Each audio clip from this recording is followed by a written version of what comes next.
दोस्तों, आज की यह वीडियो काफी महत्वपूर्ण बात पर आधारित है।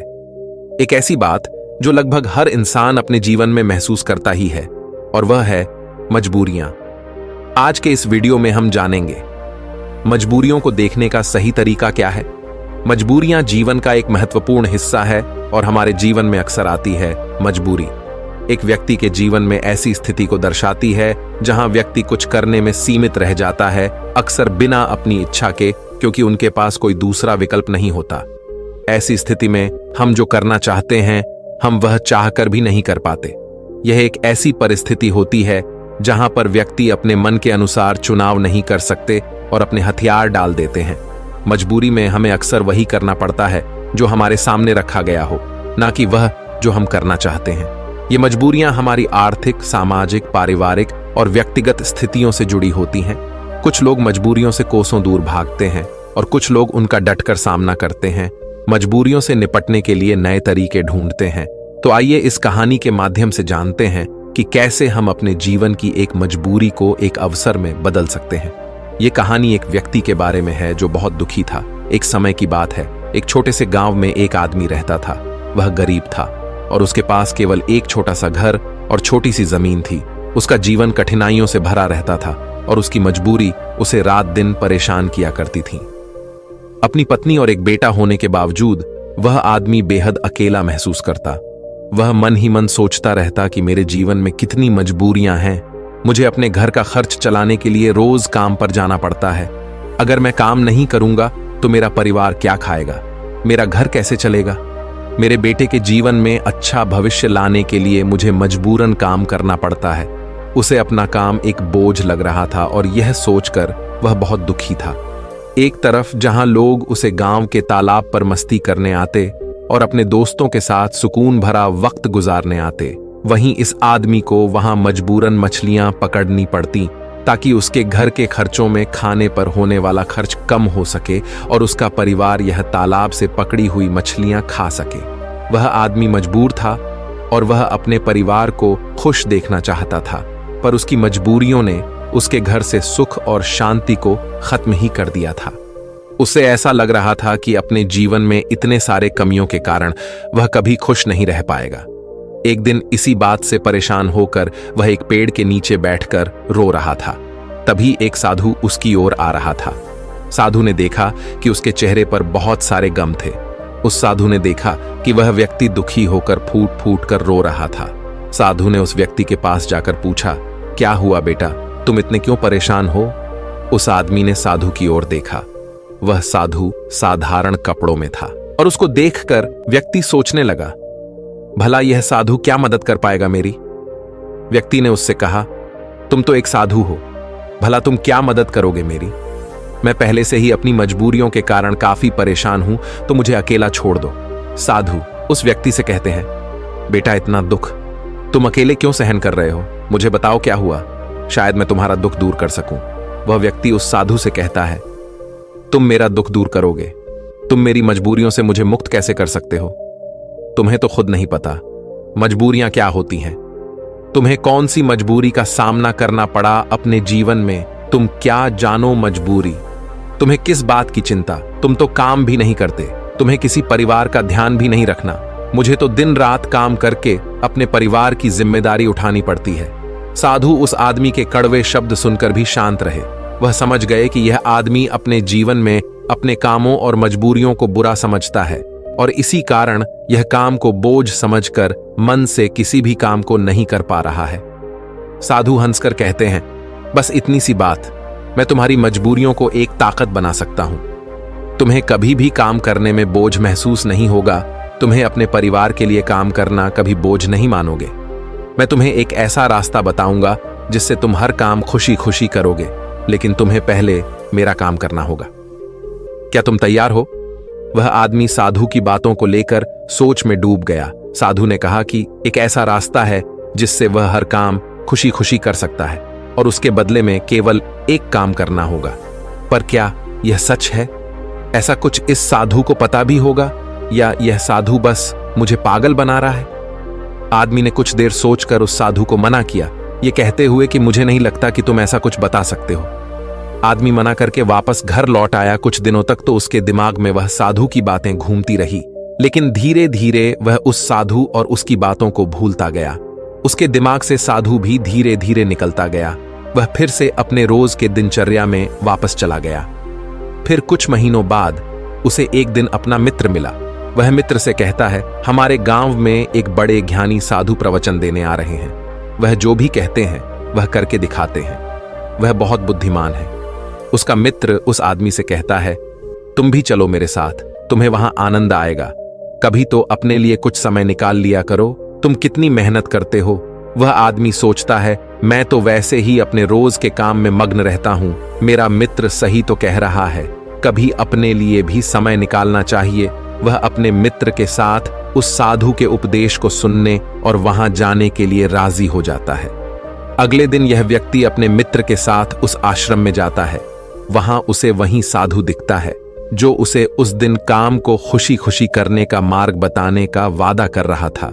मित्र से बात करते समय उसने पूछा कि क्या यही वह साधु हैं जिनके उपदेश हम आज यहां सुनने आए हैं। उसके मित्र ने पुष्टि की कि हां, ये साधु वाकई महान हैं और उनके पास ज्ञान की अमूल्य धारा है। और तो और उसके पास तो स्वयं राजा भी ज्ञान लेने आते हैं। वह आदमी अपने मित्र से कहता है कि मैं इस साधु से मिल चुका हूं। फिर वह आदमी अपने मित्र को सारी बात बताता है। उसका मित्र पूरी बात सुनकर कहता है, अगर यह साधु ने तुम्हें वचन दिया है तो अवश्य ही वह उसे पूरा करेंगे। तुम्हें उनसे फिर से मिलना चाहिए। आदमी फिर मन ही मन यह सोचता है कि क्या मेरा अब उनसे मिलना ठीक रहेगा। मैं उन साधु के पास जाऊं कि नहीं, वह मेरे बारे में क्या सोचेंगे। परंतु अब उसके मन में यह विश्वास था कि वह साधु उस दिन उसे पागल नहीं बना रहे थे, और अगर थोड़ी सी भी उम्मीद है कि मैं एक ऐसा रास्ता जान जाऊंगा जिससे मुझे कोई भी मजबूरी, कोई भी पीड़ा छोटी लगने लगेगी और मैं उस काम को खुशी खुशी करूंगा, तो यह मुझे जानना ही है। फिर भले ही मुझे उन साधु के सामने शर्मिंदा ही क्यों ना होना पड़े, चाहे कुछ भी हो, मैं इस मौके को अपने हाथ से जाने नहीं दूंगा। यही सोचकर वह आदमी उन साधु से मिलने का निश्चय करता है। उपदेश समाप्त होते होते शाम हो चुकी थी। जैसे ही वह उपदेश समाप्त हुए, सब लोग आश्रम से बाहर जाने लगे। वह आदमी उस साधु के पास जाता है। वह आदमी कहता है, गुरु, क्या आपको याद है, मैं आपको मिल चुका हूं, मुझे माफ करना। मैंने आपको उस दिन काफी भला बुरा कहा और मैं उस वजह से बहुत शर्मिंदा भी हूं। मुझे अब बहुत पछतावा हो रहा है, परंतु क्या आप मुझे वह मार्ग बता सकते हो जिससे मैं खुशी खुशी काम करूं? मैं आपका कोई भी काम करने के लिए तैयार हूं। साधु हंसते हुए कहते हैं, हां, मुझे याद है, तुम वही आदमी हो जो उस दिन दुखी हालात में मुझे मिला था। ठीक है, मैं अपना वादा पूरा कर दूंगा। लेकिन अब शाम हो चुकी है और मैं पूरे दिन उपदेश देकर थक गया हूं, तो मुझे कल सुबह इसी आश्रम के बाहर मिलना। वह आदमी बहुत खुश होता है और कहता है, जी गुरुदेव, मैं कल सुबह आपसे मिलने आ जाऊंगा। सुबह होते ही वह आदमी उस आश्रम के बाहर उस साधु से मिलने जाता है। जब वह आदमी वहां पहुंचता है तो गुरु दरवाजे पर रुके होते हैं। वह व्यक्ति उन साधु के पास जाता है और कहता है, गुरुदेव, मैं तैयार हूं। साधु उस व्यक्ति से कहते हैं, बेटा, मुझे अपना वादा याद है जो मैंने तुमसे किया था, परंतु तुम्हें समझने के लिए मुझे तुमसे काम करवाना पड़ेगा। वह आदमी उस साधु से कहता है, जी गुरुदेव, मैं कुछ भी करने के लिए तैयार हूं। आपका काम क्या है जो मैं कर सकता हूं, मुझे बताइए। वह साधु उसे पास के तालाब के पास ले जाते हैं। वहां एक बड़ा सा पत्थर था जो पानी के बहाव को रोक कर बैठा था। साधु उस व्यक्ति से कहते हैं, बेटा, क्या तुम्हें यह पत्थर दिख रहा है जो पानी के बहाव को रोक कर बैठा हुआ है? फिर साधु कहते हैं, तुम्हें इस पत्थर को यहां से हटाना है। जैसे ही तुम इस पत्थर को हटाएंगे, तुम्हें तुम्हारे प्रश्नों के उत्तर मिल जाएंगे। व्यक्ति कहता है, लेकिन गुरुदेव, ये कैसे मुमकिन है? ये तो इतना बड़ा पत्थर है, मैं इसे कैसे हटाऊंगा? और फिर इस पत्थर को हटाने से मेरे जीवन की मजबूरियां कैसे हट जाएंगी? मुझे कुछ समझ नहीं आ रहा। साधु कहते हैं, तुमने कहा था कि तुम मेरा कोई भी काम कर दोगे, तुम्हें इस पत्थर को हटाना ही पड़ेगा, अन्यथा मैं तुम्हें तुम्हारे प्रश्नों का उत्तर कभी नहीं बताऊंगा। अब मैं अपनी आश्रम जा रहा हूं, जब तुम ये काम कर दोगे उसके बाद तुम मुझसे मिलने आना। इतना कहकर साधु अपने आश्रम की ओर बढ़ गए। उस आदमी ने सोचा, मुझे यह समझ नहीं आ रहा है कि गुरुदेव मुझे इस पत्थर को हटाने का काम क्यों दे रहे हैं। लेकिन जो कुछ भी हो, मेरे समस्याओं का हल तो मुझे चाहिए। मैं अपने जीवन से बहुत दुखी हूं और अगर मुझे इस पत्थर को हटाने से मुझे गुरुदेव उत्तर बता देंगे तो ठीक है गुरुदेव। अगर मुझे यह करने को कह रहे हैं तो इसमें जरूर कोई बात होगी। इतना सोचकर उस आदमी ने उस पत्थर को अपने हाथों से हटाने का प्रयास शुरू किया, लेकिन वह पत्थर इतना विशाल और भारी था कि वह थोड़ा भी नहीं हिला। कुछ देर बाद थक हार कर उसने अपने पीठ के बल पर लेकर फिर से प्रयास किया। उसने पत्थर को हटाने की कोशिश की। उसने देखा कि वह पत्थर थोड़ा सा अपनी जगह से हिल गया, पर जैसे ही वह थोड़ा सा सीधा हुआ, वह पत्थर फिर से अपनी जगह पर वापस आ गया। उस आदमी का आत्मविश्वास टूट गया। वह मन ही मन सोचता है कि यह कैसा काम दिया है मुझे इस साधु ने। यह पत्थर तो हिलने का नाम भी नहीं ले रहा। बाहर बहुत धूप थी और वह आदमी पसीने में भीग जाता है। वह आदमी बीच में ही रुक जाता है, पर फिर उसे उन साधु की शर्त याद आती है, जिसके मुताबिक अगर वह उनका काम नहीं करेगा तो उसे वह नहीं मिलेगा जो वह चाहता है। यह काम करना भी एक प्रकार की मजबूरी ही थी। काफी समय बीत जाने के बाद उस आदमी ने पास में ही एक पेड़ देखा और उसे उस पेड़ को देखते ही एक तरकीब सूझी। उसने सोचा, क्यों ना मैं एक लकड़ी के टुकड़े को पत्थर के नीचे फंसाकर उस लकड़ी पर अपना वजन रखूं। इससे मुझे कम जोर लगाना होगा और लकड़ी बड़ी और मजबूत होने के कारण उसका परिणाम ज्यादा होगा। वह आदमी तुरंत ही एक बड़ी और विशाल लकड़ी तोड़ने में लग जाता है। जैसे तैसे उस आदमी ने एक बड़ी लकड़ी उस पेड़ से निकाली, उसके सारे छोटे टहनियां और पत्ते को तोड़कर एक सीधी लकड़ी तैयार की जो वह इस्तेमाल कर सके।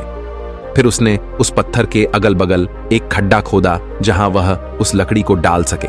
उस आदमी ने लकड़ी का एक छोर उस पत्थर के नीचे फंसाया और फिर वह आदमी अपने हाथों में 2 बड़े पत्थर लेकर उस लकड़ी के दूसरे छोर पर बैठ गया और देखते ही देखते वह पत्थर अपनी जगह से हट गया और पानी का बहाव फिर से चालू हो गया।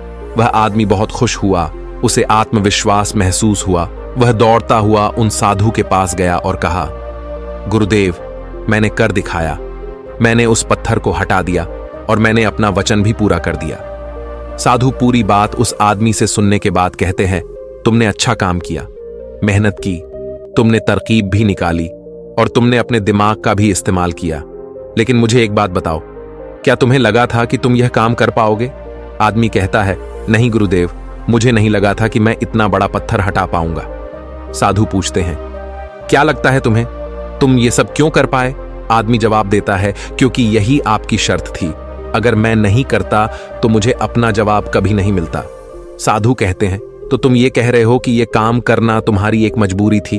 आदमी कहता है, हां, लेकिन आप वही क्यों पूछ रहे हो? इस पर साधु कहते हैं, मैं तुम्हें यही तो समझाना चाहता था।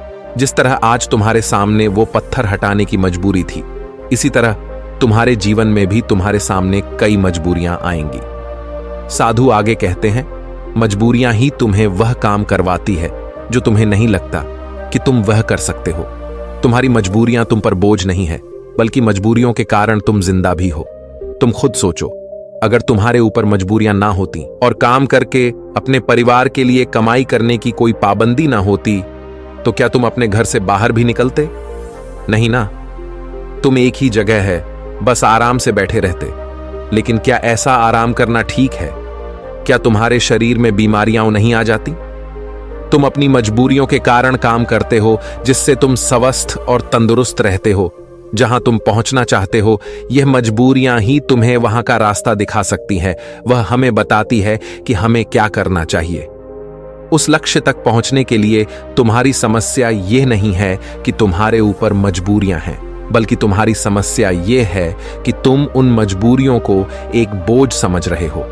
हमारी मजबूरी हमारे लक्ष्यों को प्राप्त करने में हमारे लिए एक माध्यम बन सकती है और हमें नए दिशाओं में ले जा सकती है।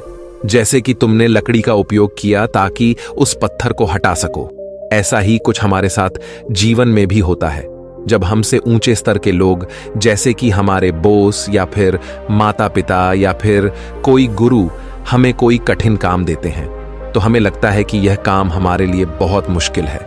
उदाहरण के रूप में, जब हमारे बॉस हमें एक बड़े और कठिन काम को संभालने का काम देते हैं, या जब तुम्हारे व्यापार में कोई विरोधी व्यापारी तुम्हारी तकलीफ बढ़ा देता है, जो तुम्हारे लिए मुश्किल होता है तो तुम कैसे उसका सामना करोगे।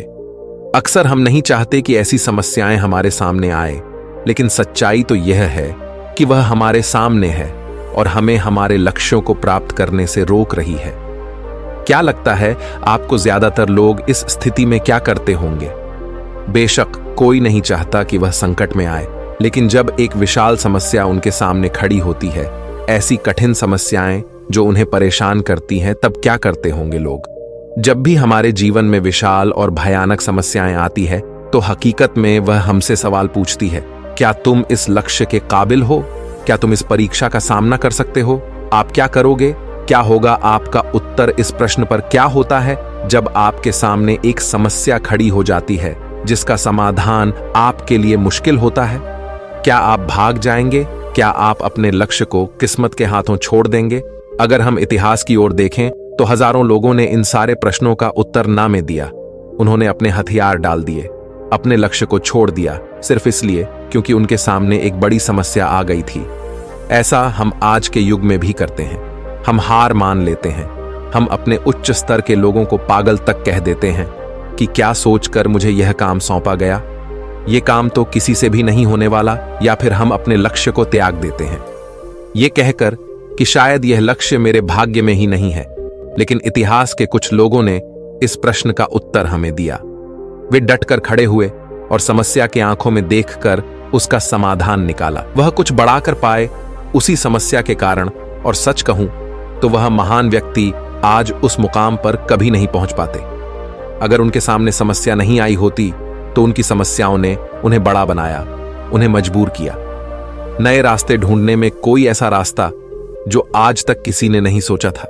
बड़े और महान लोग भी अक्सर अपनी समस्याओं से जूझते हैं और उन्हें पार करने के लिए नए रास्ते ढूंढते हैं। समस्याएं हमें मुश्किल में डालती हैं और हमें मजबूर करती है नए रास्तों की तलाश करने में। यही तरीका है जिससे हम अपने लक्ष्यों को हासिल कर सकते हैं और अपने जीवन को सफल बना सकते हैं। और यही सही तरीका है हमारी मजबूरियों को देखने का। जब तुम्हारी नजर अपने लक्ष्य पर होगी तो तुम्हें अपनी समस्याएं छोटी लगने लगेगी। इसीलिए मजबूरियां अच्छी होती हैं। तो अगली बार जब तुम किसी मजबूरी में खुद को पांव तो खुश हो जाना, क्योंकि यह एक मौका है तुम्हें अपने आप को साबित करने का और उसी दौरान वह बनने का जो तुम पहले कभी नहीं थे। दोस्तों, आपने आज के इस वीडियो से क्या सीखा, मुझे आप कमेंट में बता सकते हैं। इसी के साथ मैं उम्मीद है कि आपको आज की वीडियो पसंद आई होगी। इस वीडियो को उस इंसान को शेयर करें जिससे इसकी सख्त जरूरत है, और उसी के ठीक बाद चैनल को सब्सक्राइब करें। तो चलिए फिर मिलते हैं ऐसी एक और नई वीडियो में। तब तक के लिए अपना ख्याल रखें। धन्यवाद।